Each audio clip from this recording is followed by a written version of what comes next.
Hello dear students, dear 10th class. जो आज का टॉपिक है वो है मॉडर्न फॉर्म्स ऑफ मनी। ठीक है, तो एक चीज़ आप नोटिस कर रहे होंगे, यहाँ पे कुछ medieval time, ancient time and before the British period कई सारे आपको कॉइन्स मिल रहे हैं, लिखा भी हुआ है। आप चाहें तो इसे देखें। ये अर्ली पंच मार्क कॉइन्स हैं, लगभग 2500 साल पुराने।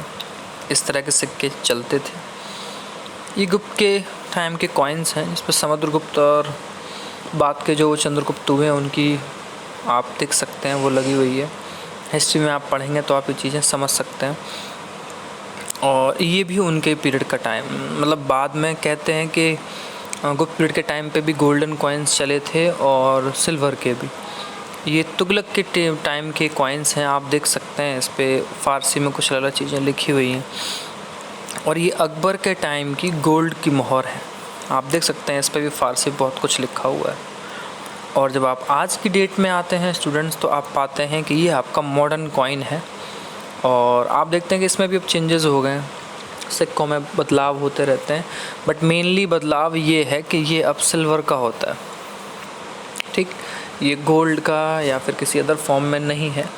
और ये आज हमारी मॉडर्न फॉर्म में इस तरह के सिक्के अब यहाँ हम यूज़ करते हैं।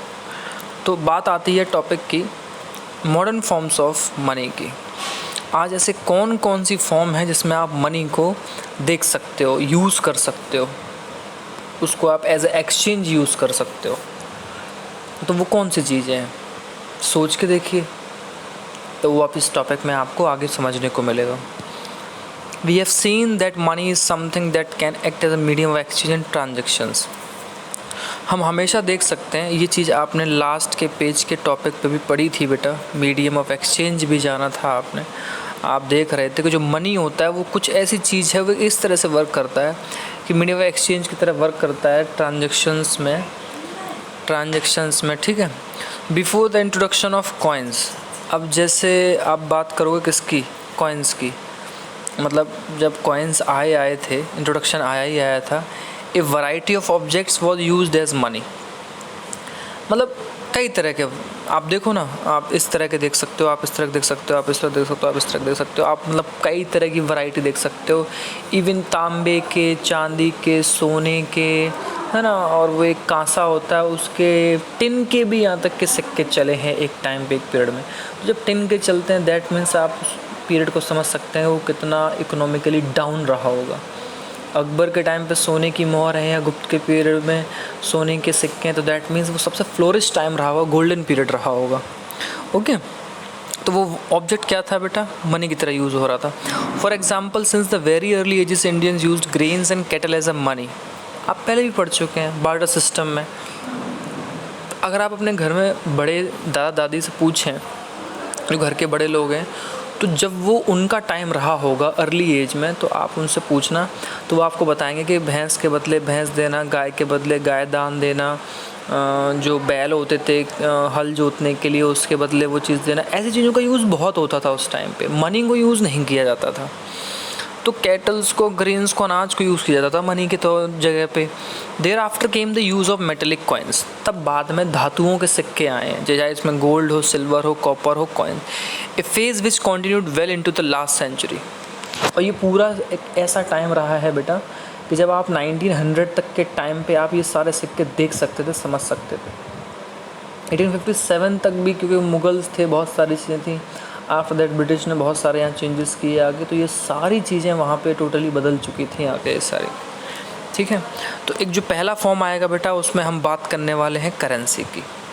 अगर मॉडर्न फॉर्म ऑफ मनी की आप बात करोगे तो करेंसी आता है। ठीक, करेंसी डिफरेंट हो सकती है मनी के लिए, किसी भी कंट्री में डिफरेंट हो सकती है, इसीलिए उसको करेंसी वर्ड यूज़ किया है।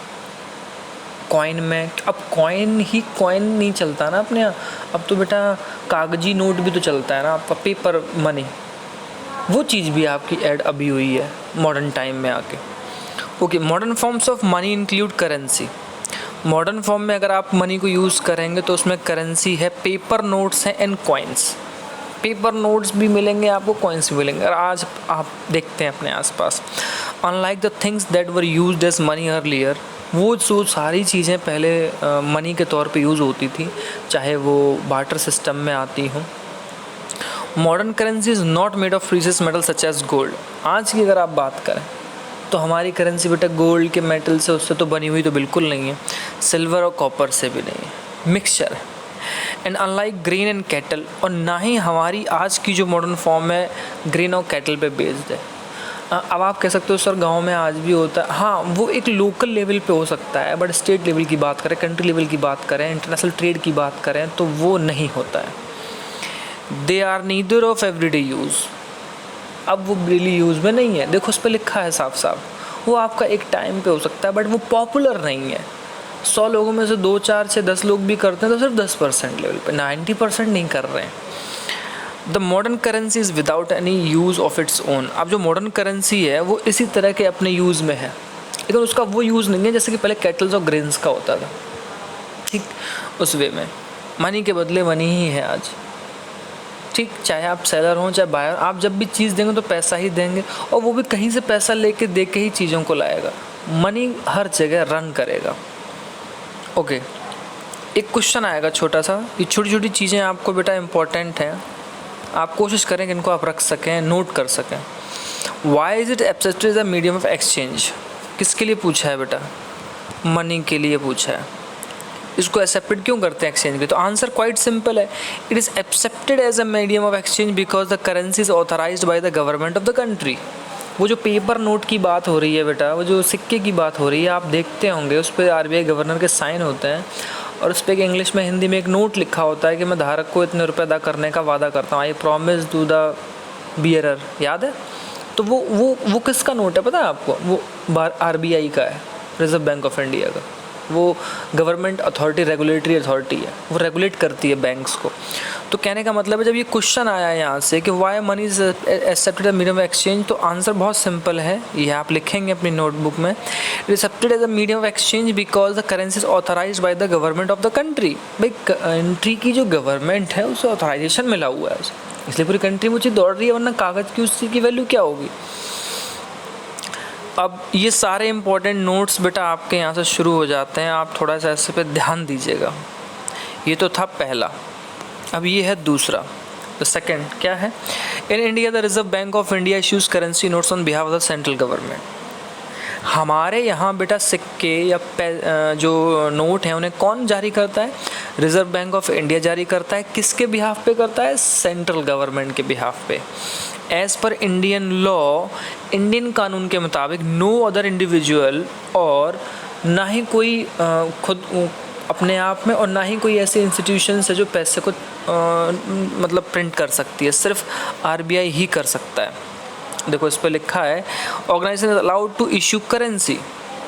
ये सेकंड पॉइंट था बेटा, इंपॉर्टेंट है, आप ध्यान रखिएगा। आपको पता होना चाहिए कि आपके यहाँ कौन जारी कर सकता है? RBI करेंसी को। किसके बिहाफ पे जारी कर सकता है? On the behalf of central government, only the regulatory authority in India, इसलिए उस पर रिजर्व बैंक ऑफ इंडिया लिखा होता है। Moreover, the law legalized the use of rupee as a medium of payment that cannot be refused in settling transaction in India।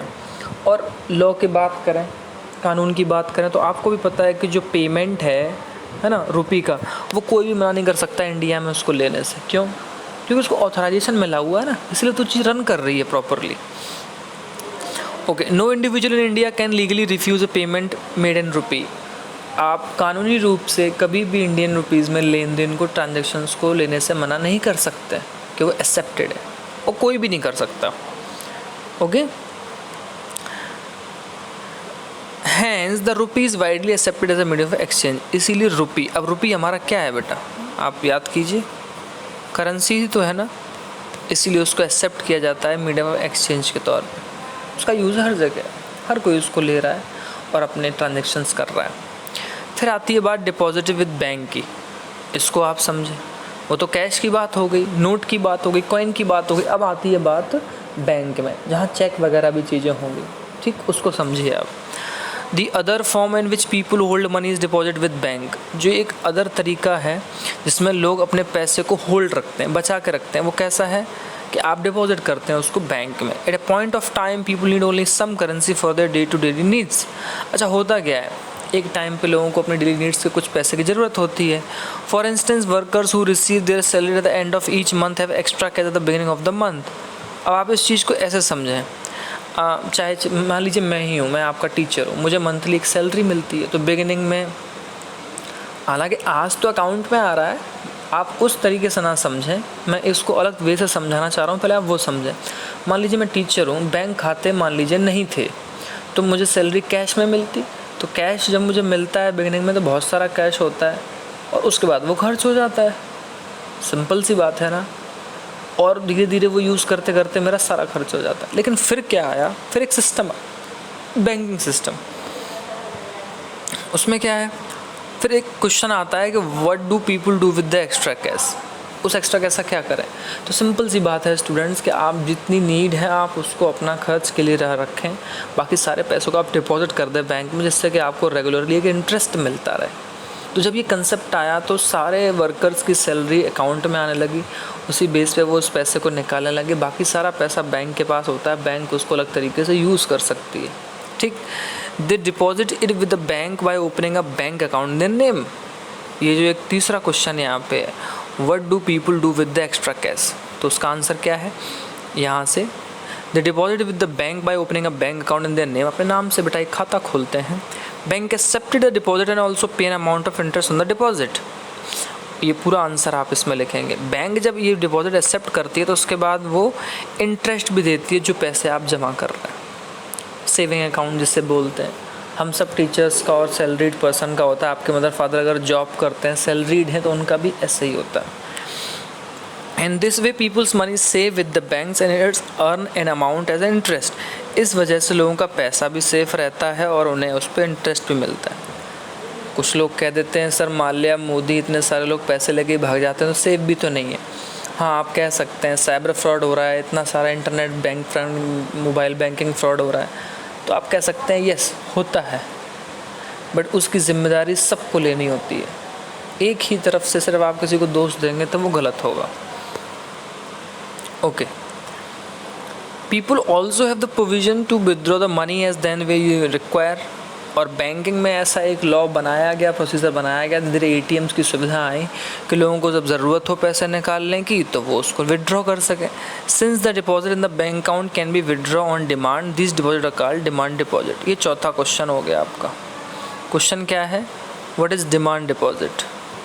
Simple है, demand का मतलब है कि जब आपको ज़रूरत पड़े तब आप डिपॉजिट कर रहे हैं तो वो डिमांड डिपॉजिट हो गया, और जब आपकी इच्छा हुई तब आपने उसको यूज़ किया, विदड्रॉ किया, आपने यूज़ किया। तो the deposit in the bank account can be withdraw, जो आपने पैसा जमा किया आप उसको विदड्रॉ कर सकते हैं ऑन डिमांड जब आपको ज़रूरत हुई। These deposits are called demand deposit, इसीलिए इस डिपॉजिट को डिमांड डिपॉजिट कह दिया। ये छोटे छोटे टर्म्स जो हैं, छोटे छोटे पॉइंट्स हैं, नोट्स हैं, इनको आप बहुत अच्छे से लिखें, धीरे धीरे लेके चल रहे हैं। आपको ज़रूरत है कि आप उसको प्रॉपरली मेंटेन करें अपनी नोटबुक में, ठीक है। तो ये हो गया आपका डिपॉजिट की बात, ठीक है। और इस पे डिमांड डिपॉजिट में एक दो लाइंस और हैं।